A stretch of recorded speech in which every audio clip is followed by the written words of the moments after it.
Salam sejahtera, selamat pagi, Assalamualaikum warahmatullahi wabarakatuh. Oke, untuk tema materi berikutnya berkenaan dengan arsitektur, ya judulnya mungkin agak teknis gitu ya, tapi saya coba paparkan cara kerjanya aja sistemnya, ya, seperti bagaimana dan apa yang perlu disiapkan oleh Bapak dan Ibu semua yang akan bergabung di program Guru Belajar ini. Saya share screen dulu.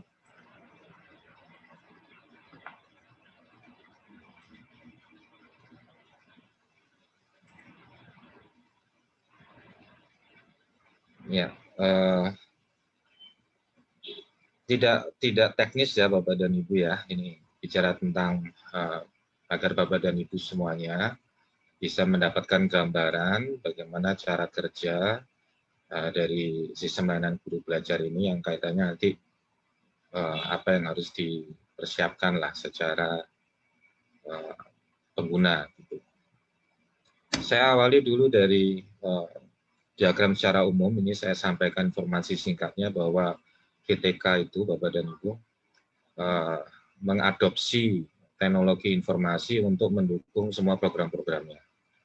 Jadi ada banyak aplikasi di GTK, Guru Belajar ini salah satu, ya.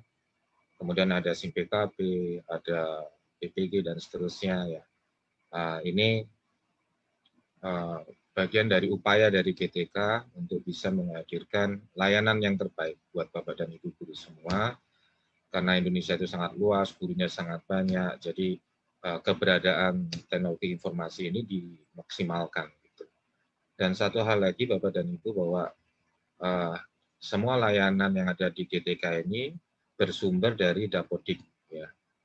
Sebagaimana kita ketahui bersama bahwa Dapodik ini menjadi kebijakan dari Kemdikbud sebagai data utama lah yang untuk digunakan di dalam program-program di lingkungan Kemdikbud. Ya. Baik, salah satu dari layanan GTK itu ada yang mungkin insya Allah sudah bisa familiar, istilahnya SIM PKB ya. Nah, SIM PKB ini saya akan coba sampaikan sedikit sejarahnya, ya, lini masanya. SIM PKB ini muncul tahun 2016, mungkin Bapak dan Ibu masih ingat dan mungkin sudah pernah terlibat juga di program uji kompetensi guru, kemudian berlanjut di program guru pembelajar, enggak salah waktu itu. Nah, disitulah munculnya SIM PKB. Kemudian SIM PKB ini berlanjut ya hingga tahun 2020 ini, dan di masa pandemi saat ini Bapak dan Ibu guru, GTK memberdayakan adopsi TI ini untuk hampir keseluruhan programnya secara daring. Dan untuk itu salah satu basisnya adalah menggunakan SIM PKB ini. Karena di SIM PKB ini Bapak dan Ibu guru, kepala sekolah, pengawas, dan sudah punya akun ya masing-masing, ya, akun individu. Sehingga bisa diadopsi, digunakan untuk mengikuti beragam program-program dari GTK. Nah, tahun 2020 ini ada banyak program di GTK, mulai PPG, penguatan KS, calon kepala sekolah, guru berbagi, guru baik, guru praktek baik, ya, ada guru belajar, guru penggerak, dan banyak hal. Dan ini disinergikan memanfaatkan SIM PKB. Salah satunya ini yang kita presentasikan saat ini yaitu terkait dengan guru belajar. Ya. Ini bisa memberikan gambaran kepada Bapak dan Ibu semuanya bagaimana SIM PKB dengan Dapodik. Jadi Dapodik yang sudah sangat familiar kita kenal itu ada di dinas pendidikan baik provinsi, kabupaten, kota maupun di sekolah tempat Satpinta Bapak dan Ibu semua. Nah, data yang dari Dapodik ini Bapak dan Ibu itu disinkronisasikan ke SIM PKB. Ya.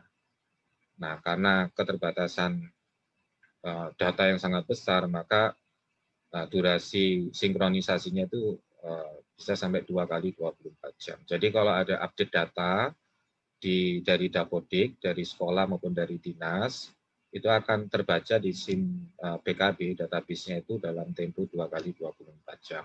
Selanjutnya, perubahan data di Dapodik ini akan bisa dilihat, dimonitor melalui login atau akun Bapak Ibu masing-masing, baik sebagai guru, kepala sekolah maupun pengawas. Ya. Ini bagaimana menunjukkan secara alur ya hubungan antara Dapodik dengan SIM PKB. Ini perlu kami sampaikan supaya nanti Bapak dan Ibu kalau misalkan ada kendala terkait dengan data yang ada di SIM PKB, mohon untuk bisa dicek di Dapodiknya, baik dari sisi dinas maupun dari sisi sekolah. Khususnya kalau data guru ini lebih banyak yang berperan dari admin Dapodik di tingkat dinas pendidikan kota kabupaten. Apalagi kalau misalkan mutasi, Bapak dan Ibu ya, pindah sekolah, mutasi sekolah, antar dalam kota, antar provinsi, dan seterusnya, ini perlu untuk dikawal di sisi Dapodik dinas, ya, untuk bisa memastikan data Bapak dan Ibu ini sudah update di Dapodik database pusat, sehingga nanti di SIM PKB bisa membaca sesuai dengan situasi atau kondisi data yang terkini dari Bapak dan Ibu semua. SIM PKB awalnya dikenal sebagai aplikasi atau layanan yang memang dikhususkan untuk tata kelola diklat di GTK, Bapak dan Ibu. Jadi dimulai tahun 2016 yang lalu, itu ada diklat guru pembelajar, tahun 2017 ada diklat PKB, 2018 kita kenal ada diklat kurikulum K13, tahun 2019 ada diklat PKB istilahnya, dan tahun 2020 ini berbagai macam diklat ya. Itu disinergikan dengan SIM PKB. Salah satunya guru belajar ini yang mungkin agak berbeda dengan model diklat-diklat di periode sebelumnya. Apa perbedaannya? Tahun 2020 ini Bapak dan Ibu mulai diperkenalkan ada dua jenis diklat daring. Karena situasi pandemi maka daring semua, maka dikembangkan oleh GTK dua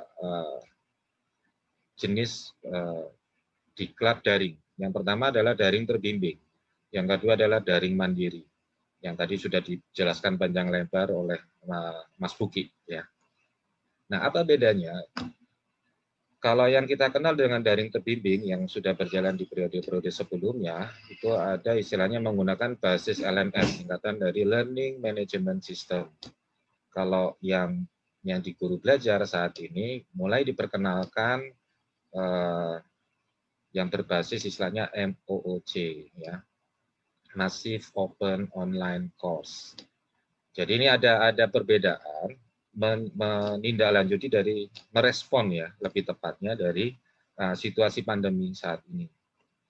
Jadi ini adalah upaya dari GTK untuk bisa memberikan pelayanan yang terbaik lah untuk Bapak Ibu guru semua di seluruh Indonesia.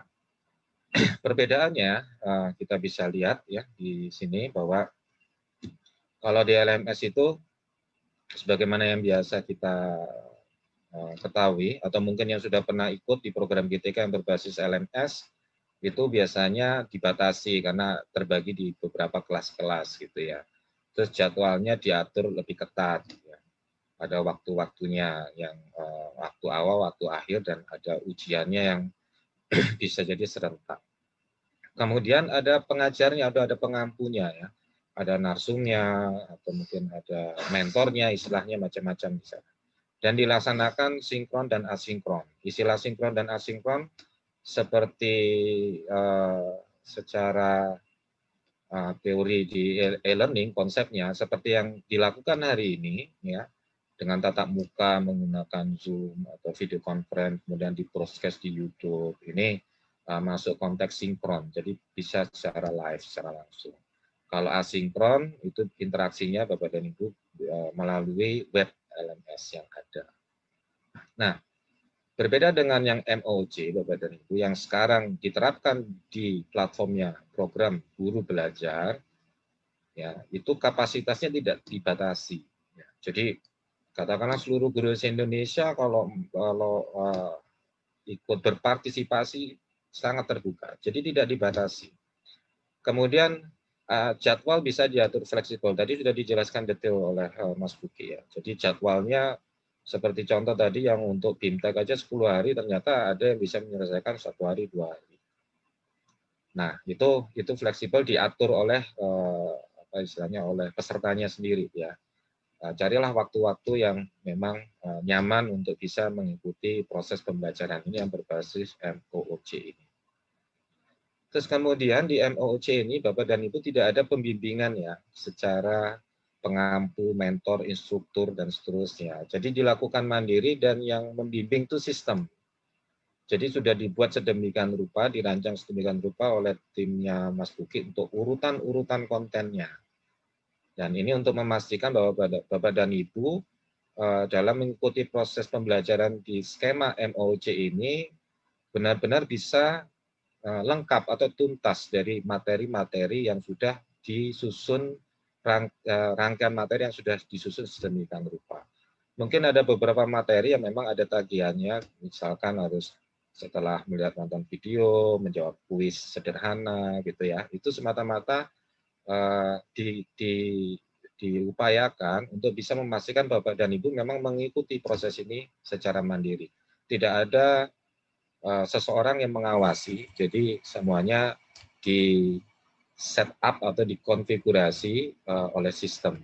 Dan sistem akan mencatat kapan Bapak dan Ibu aktif, kapan Bapak dan Ibu login, kapan Bapak dan Ibu menyelesaikan suatu materi, itu sistem semuanya akan mencatat. Sehingga dari catatan by system ini tentunya akan menjadi bahan yang berharga bagi kami di sisi GTK untuk bisa mempelajari bagaimana respon para peserta yang mengikuti program guru belajar ini yang berbasis MOOC ini. Terus kemudian hanya asinkron Bapak dan Ibu ya, tidak ada interaksi video conference langsung seperti ini. Jadi sepenuhnya interaksi antara peserta dengan sistem dalam ini ke webnya. Dan kemudian sebenarnya di MOOC ini ada beberapa hal yang bisa dilengkapi. Oleh karena itu kenapa di program guru belajar ini kami mengajak atau membuka ruang kepada komunitas guru, baik DKG yang untuk guru-guru TK, KKG untuk jenjang SD, MGMP untuk SMP, SMA, SMK. Jadi sebenarnya ini adalah media yang bisa memberi ruang juga untuk melibatkan proses pembelajarannya bersama atau istilahnya peer ya, peer teaching atau ada pendampingan dengan teman sejawat melalui komunitas guru di lingkungan kota kabupaten masing-masing ya Bapak dan Ibu ya, sesuai dengan mapelnya masing-masing nantinya. Sehingga harapannya istilah pengimbasan tadi yang disampaikan oleh Mas Buki itu bisa dilakukan secara lokal. Ya. Kan memang berbeda antara kita belajar dengan ada mentor, kemudian kita belajar dengan rekan-rekan sejawat. Harapannya ada suatu ekosistem yang ada suatu perilaku baru istilahnya yang bisa memberikan kesempatan kepada semua guru untuk bisa berdiskusi, mengembangkan dari materi yang ada ini bersama-sama dengan rekan-rekan guru sejawat, baik itu di sekolah, ya, guru-guru sejawat di sekolah tempat tugasnya Bapak dan Ibu, ataupun melalui KKG MGMP tadi. Nah, dua model ini diterapkan saat ini Bapak dan Ibu di GTK yang berbasis pada PKB. Kalau yang daring terbimbing masih dominan ada program PPG, ya, ada program guru penggerak, ada penguatan KS, program GPK ini guru pembimbing khusus bagi guru-guru yang memang didiklat untuk bisa mendampingi para siswa inklusi. Kemudian ada program calon kepala sekolah pengawas, ini menggunakan skema daring terbimbing, yaitu yang berbasis LMS. Adapun yang untuk yang dari mandiri yang berbasis MOOC, Massive Open Online Course ini, mulai diperkenalkan di program guru belajar. Mudah-mudahan ini mendapatkan respon yang positif, sehingga tentunya akan bisa dikembangkan lebih banyak lagi, terutama kontennya. Ya. Nah, ini sistem hanya untuk memberikan cara saja, tapi sebenarnya yang paling sangat menentukan itu konten. Jadi harapannya memang saat ini di guru belajar untuk awalan pertama merilis seri pandemi COVID. Ya. Untuk selanjutnya insya Allah nanti disiapkan juga nih sama GTK seri-seri yang lain gitu ya. Dan ini akan sangat menarik sekali dengan fitur yang disediakan di skema MOC ini yang fleksibel tadi ya. Jadi Bapak dan Ibu tetap bisa mengikuti apa perkembangan yang kekinian yang memang disiapkan oleh GTK sebagai upaya terbaik dari GTK untuk bisa memberikan pelayanan yang terbaik buat Bapak dan Ibu semua. Kemudian saya bicara ekosistem SMPKB. Jadi berbasis SMPKB ini seluruh dinas pendidikan provinsi sudah punya ada adminnya, di dinas kabupaten kota seluruhnya ada adminnya. Bahkan di SMPKB ini karena sudah mengintegrasikan banyak program, maka beberapa perguruan tinggi juga sudah terhubung dengan SMPKB ya. Di luar dari unit kerja di Kemdikbud seperti P4TK, LPM, PLP2KS, dan seterusnya. Beberapa perguruan tinggi sekarang sudah terlibat, hampir 100-an lebih ya, perguruan tinggi yang ikut bergabung di SMPKB membantu program-program GTK, seperti PPG, kemudian diklat kepala sekolah, dan seterusnya. Kemudian di SMPKB juga seluruh data guru yang ada di Dapodik tadi, termasuk kepala sekolah, pengawas, itu terekam di SMPKB dan sudah punya akun sendiri-sendiri. Jadi harapannya nanti menggunakan akun individu itu, Bapak dan Ibu bisa terlibat di banyak program yang disediakan atau yang dikembangkan oleh GTK. Ya. Dari semua program ini ada hal yang baru Bapak dan Ibu, bahwa yang warna ungu ini boleh dikatakan ini syarat untuk bisa mengikuti program ini sifatnya terbatas ya. Namun yang untuk yang sebelah kanan sendiri ada layanan guru baik, ada layanan guru belajar, ada layanan guru berbagi. Ini sifatnya publik. Ya. Artinya siapapun yang punya akun di SMPKB dan memenuhi persyaratan ya, untuk bisa mengakses layanan baik guru baik, guru belajar, guru berbagi. Yang saat ini fokusnya di guru belajar.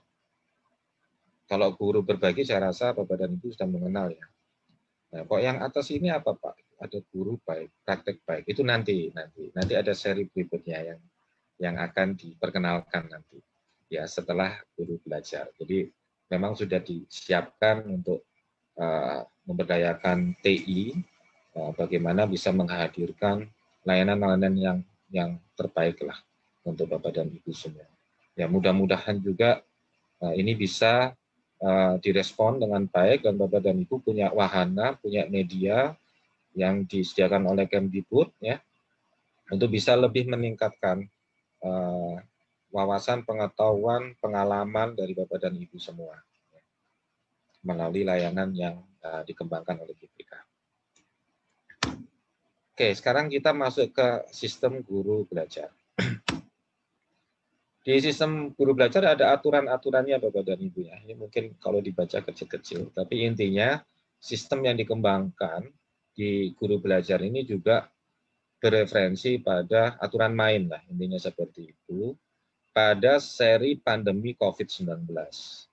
Jadi kalau ada di program guru belajar, ada seri pembelajaran yang lain, bisa jadi aturannya juga berbeda gitu ya. Ini khusus untuk seri pandemi COVID-19. Saya tidak bacakan satu persatu, tapi intinya dari tulisan aturan ini itu diterjemahkan oleh sistem yang untuk memandu dan memastikan bahwa aturan dan prosedur ini dilaksanakan pada program guru belajar seri pandemi COVID-19. Sekali lagi ini hanya berlaku di seri pandemi COVID-19. Kalau nanti ada seri baru yang lain, bisa jadi mungkin nanti aturannya berbeda. Oke, aturan ini saya coba sederhanakan, saya gambarkan melalui diagram ini.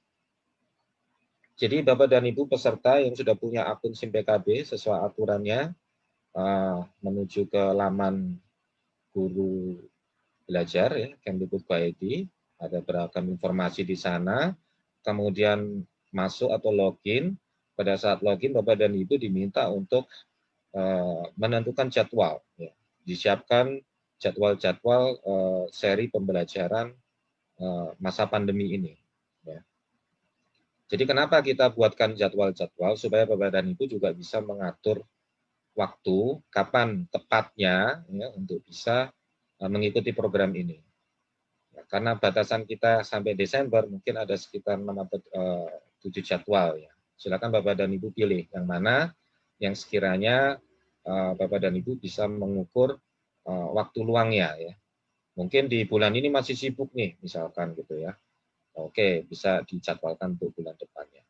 Nah, setelah itu Bapak dan Ibu masuk ke guru belajar melewati materi orientasi terlebih dahulu ya. Dan itu harus tuntas, harus selesaikan semua ya, semua materi ya. Setelah itu baru bisa masuk BIMTEK dan alhamdulillah mulai hari ini kok nggak salah 1 Oktober itu fase untuk jadwal yang pertama ya, untuk angkatan pertama. Kalau nanti ditanya, ya saya baru tahu sekarang, masih bisa ikut nggak untuk yang angkatan pertama? Bisa, sampai besok. Ya. Tapi kalau sudah hari ketiga, tidak bisa ikut yang angkatan pertama. Bapak dan Ibu bisa ikutnya di jadwal berikutnya. Jadi H+1 lah itu maksimalnya. Nah, kalau sudah menyelesaikan orientasi, baru bisa mengikuti materi BIMTEK yang durasinya 10 hari. Nah, ini durasi Bapak dan Ibu ya, tapi Bapak dan Ibu bisa menyelesaikan dalam waktu tidak harus 10 hari gitu ya. Tergantung kecepatan masing-masing ya. Nah, jadi dinikmati ya, sesuaikan sama waktunya, intinya jangan lebih dari 10 hari. Kenapa? Kalau sampai dalam lebih dari 10 hari dan sistem mendeteksi ternyata Bapak dan Ibu belum menuntaskan semua materi, maka Bapak dan Ibu tidak bisa mengikuti jadwal tahap kedua yaitu diklat. Bapak dan Ibu harus menjadwalkan ulang lagi untuk menyelesaikan materi BIMTEK dan itu semua Bapak dan Ibu diatur oleh sistem. Jadi sistem yang otomatis mendeteksi aktivitas Bapak dan Ibu tuntas atau belum, ya sesuai persyaratan yang diberlakukan. Kalau tidak tuntas, Bapak dan Ibu harus mengulang di jadwal yang berikutnya. Ya, harapan saya, kalau melihat dari apa yang ada materi di sini, insya Allah tidak ada yang tidak bisa menyelesaikan materi ini dalam 10 hari ya. Apalagi tadi Mas Buki bilang ada kok yang laporan 1 hari 2 hari bisa gitu. Dan rata-rata 5 hari udah selesai. Itu pun dengan yang apa ya istilahnya ya santai lah istilahnya untuk mengikuti program ini ya. Sistemnya terbuka 24 jam, tapi jaga kesehatan Bapak dan Ibu ya untuk bisa ngatur waktunya ya. Harapannya tidak buru-buru, tapi semua materi ini bisa dipahami gitu ya, pahami betul gitu, sehingga itu menjadi bekal yang berharga untuk para peserta didik kita semua. Setelah menyelesaikan BIMTEK tuntas, bisa mendaftarkan di penjadwalan yang kedua, yaitu diklat, fase diklat. Yang pertama tuntas, maka akan diterbitkan e-sertifikat ya. Sebanyak 32 JP. Jadi dijelaskan oleh Pak Direktur, ini bisa digunakan dan nanti akan diintegrasikan dengan penilaian angka kredit. Nah, siklus ini berlanjut di fase kedua, di tahapan diklat juga sama, cuma waktunya agak panjang nih, 20 hari. Ya.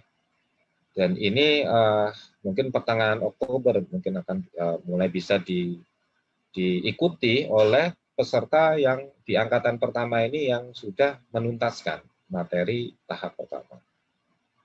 Hal yang sama juga berlaku bila tuntas bisa lanjut ke fase pengimbasan. Bila tidak atau belum tuntas maka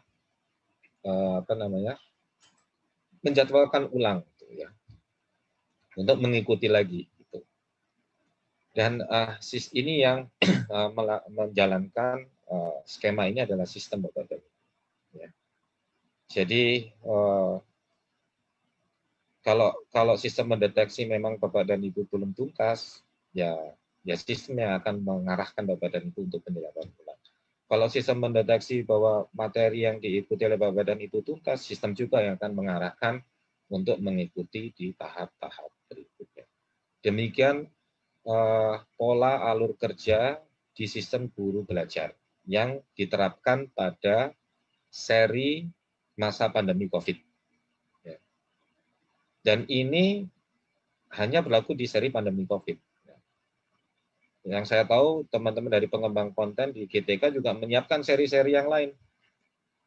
Dan mungkin akan agak berbeda aturannya.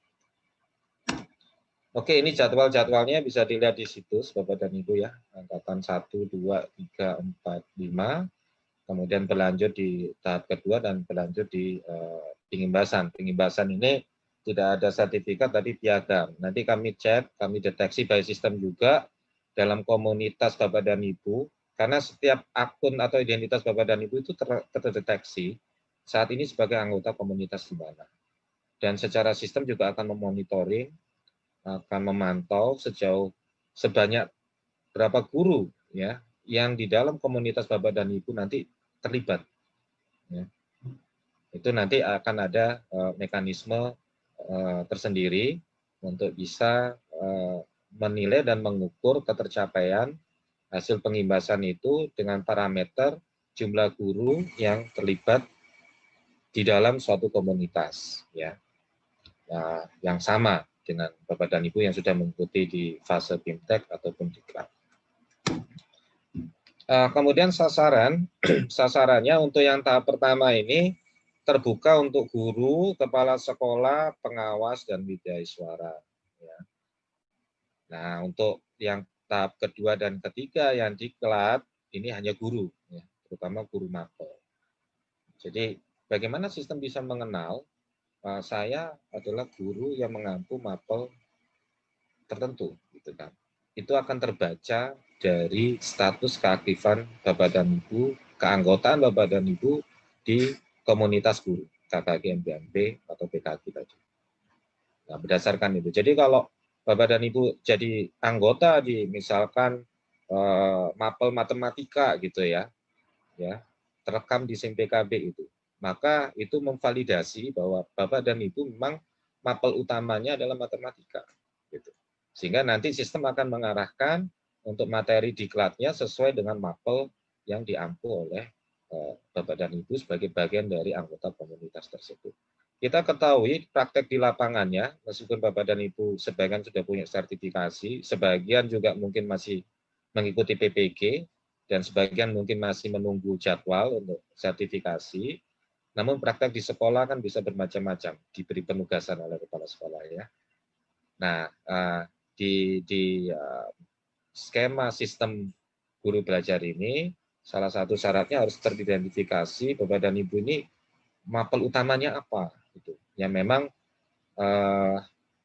menjadi bagian tugas yang utama mengajar di sekolah tempat Bapak dan Ibu bertugas. Nah, di situ sistem akan mendeteksi berdasarkan keanggotaan Bapak dan Ibu di komunitas guru masing-masing untuk memvalidasi mapel ini.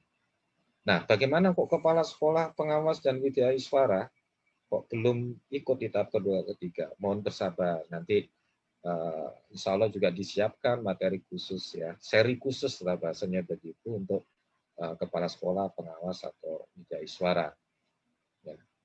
Nah, ini tentunya ini butuh kerjasama semua pihak. GTK berupaya yang terbaik untuk bisa menghadirkan konten-konten seri-seri pembelajaran yang berbasis NOC ini menyesuaikan dengan kebutuhan baik guru, kepala sekolah, pengawas, maupun para widyaswara. Bapak dan Ibu ikutin prosesnya, loginnya menggunakan standar akun yang diterbitkan dari SIM PKB ya, pakai kode 12 digit di situ. Itu untuk menandakan bahwa memang tidak menggunakan email biasa, jadi kodenya ini Bapak dan Ibu di-generate oleh sistem dan disinkronisasikan atau dicek dengan Dapodik. Bila mana ada kendala mengenai masalah akun, Bapak dan Ibu bisa menghubungi ketua komunitasnya atau admin SIM PKB di Dinas Kota Kabupaten. Ya. Atau kalau selama ini Bapak dan Ibu sudah punya relasi konektivitas dengan P4TK, ya mungkin di diklat-diklat yang lain bisa menghubungi admin P4TK juga. Bila mana Bapak dan Ibu ada kendala terkait dengan masalah akun ini. Dan kami pun akan dari sisi GTK akan siap juga untuk membantu bila mana ada kendala-kendala yang ditemukan. Nah, ini di dalam aplikasinya, saat Bapak dan Ibu login, di situ akan kita informasikan status keanggotaan Bapak dan Ibu sebagai keanggotaan di KKG, MGMG, MKKS, dan seterusnya. Ya, masuk PKG yang untuk guru TK. Sehingga kita bila terdeteksi belum jadi anggota, kita arahkan untuk bergabung ke komunitas. Ini cukup lapor ke komunitasnya, di setiap komunitas itu ada ketuanya dan yang bisa mengassign ya atau mendaftarkan, memasukkan akun Bapak dan Ibu sebagai bagian dari anggota komunitas itu adalah ketua komunitasnya. Nah, informasi yang lain Bapak dan Ibu bisa hubungi admin Dinas Pendidikan Kota Kabupaten. Loh, kalau belum ada komunitasnya, lapor ke admin Dinas Kota Kabupaten untuk dibuatkan wadahnya ya di sistem ya yang bisa membuatkan wadah satu komunitas di SIM PKB ya di sistem SIM PKB itu adalah admin Dinas Pendidikan Kabupaten Kota maupun provinsi sesuai area wilayah kerjanya masing-masing. Nah, nanti di aplikasi dashboard ini Bapak dan Ibu bisa melihat apa yang harus diselesaikan ya. Statusnya gimana, selesai atau belum, atau harus mengulang. Ya. Nah, ini semuanya cara kerjanya diatur oleh sistem secara otomatis. Jadi bisa diikutin dari dashboard masing-masing, menggunakan login masing-masing. Bapak dan Ibu, GTK juga tidak hanya sekedar menghadirkan, tapi juga memonitoring semua aktivitas yang berjalan di sistem guru belajar maupun di sistem yang lain. Jadi di GTK itu ada semacam dashboard monitoringnya gitu ya untuk semua program. Ini kalau sekilas dilihatkan tampilannya sebelah kiri ya mulai dari program mereka belajar, guru berbagi, guru penggerak dan semuanya itu dimonitoring aktivitasnya atau progresnya. Maupun juga secara sistem, secara jaringan, secara traffic dan seterusnya. Sehingga aktivitas Bapak dan Ibu sebenarnya bukan berarti ditinggal gitu ya, tidak ya, tapi tetap akan dimonitoring dan kami dari GTK, tim TI GTK berupaya untuk bisa menjaga layanan ini mudah diakses, nyaman, dan hal itu sangat penting karena di dalam konteks pembelajaran yang model online ini, salah satu hal utama itu adalah kenyamanan akses. Ya. Mudah-mudahan apa yang menjadi upaya dari GTK ini bisa memberikan layanan akses yang mudah, yang nyaman, yang cepat, ya buat Bapak Ibu guru semuanya, sehingga Bapak Ibu guru dalam mengikuti program-program GTK ini juga bisa melaksanakannya dengan nyaman dan mengikutinya dengan baik dan lancar. Oke. Saya rasa itu yang bisa saya sampaikan terkait dengan mekanisme yang ada di guru belajar ini di seri pandemi Bapak Ibu. Jadi mari diajak rekan-rekan guru yang lain, waktunya fleksibel kok gitu ya. Bisa nanti melalui komunitas masing-masing toh bisa saling membantu, saling berbagi di sana ya untuk bisa mengikuti program ini. Dan nantikan seri-seri materi pembelajaran terbaru dari GTK Kemdikbud yang lain di Guru Belajar Kemdikbud.id. Terima kasih atas perhatiannya semuanya. Saya kembalikan ke Pak Misbah untuk acara selanjutnya. Demikian, Bapak dan Ibu semuanya. Assalamualaikum warahmatullahi wabarakatuh.